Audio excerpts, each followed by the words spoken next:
The second Avengers Doomsday trailer has been leaked, and this trailer is absolutely heartbreaking for Thor fans, because Thor is already dead. As strange as that sounds, the second trailer heavily features Thor, or more accurately, a broken Thor. Thor is literally begging his father for his life, not for power, not for glory, but for his life. First, let's talk about what actually happens in the Thor trailer. These are Thor's words. "Of all the crowns, the kingdoms, the pride, I ask for none. Father, hear your son. I am not worthy of life, but still I beg you to let the thread lengthen.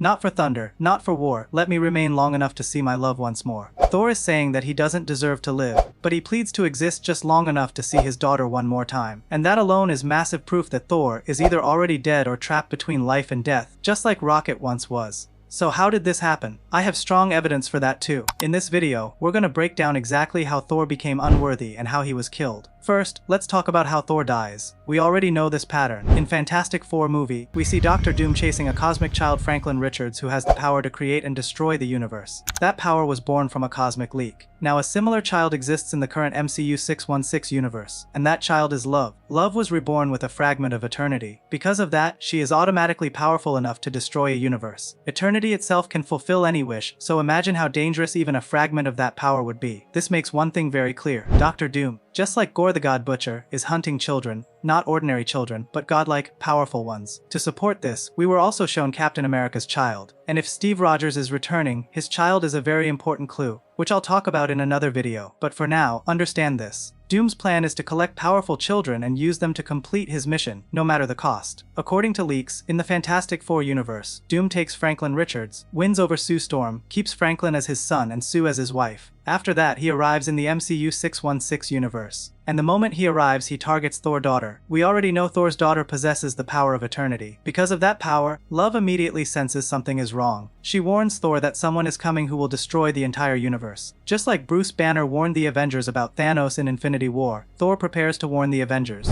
And this is where Thor makes the biggest mistake of his life. So before Thor prepares to warn the Avengers, Thor leaves Love in New Asgard under Valkyrie's protection and goes for New York. But as soon as he goes to warn the Avengers and delivers the warning, he learns that an unknown force has attacked Asgard. He opens the Bifrost and rushes back, only to find his last home completely destroyed. Valkyrie is lying on the ground, and Thor's daughter is standing in Dr. Doom's hands. Without thinking, Thor attacks Doom with everything he has, but Thor is no match for Doom's power. In moments, everything goes dark before Thor's eyes. When Thor opens his eyes again, he finds himself in a completely different place. A forest he has never seen before. He stands up and walks forward, and then the truth hits him. He has lost. Doom has killed him and moved on. Realizing this, Thor falls to his knees and refuses to move forward. He stays there, kneeling, and begins to plead with All-Father Odin. He says, "Father, I am not worthy of this life. I failed to save my mother. I failed to save my brother. I failed to save my love. I failed to save you. And I couldn't even save my daughter. But Father, please let me live a little longer. Let me see my daughter one last time." As Thor speaks, he is completely overwhelmed by doubt and sorrow. His hammer grows heavy in his hands, and he drops it. In that moment, Thor understands the truth. He is no longer worthy of this power. With the strength he once had, he can never defeat Doom. So he remains on his knees, lost in despair. Then we see Odin again, just like in Thor Ragnarok. Odin appears and tells Thor that he never needed more power to defeat Doom.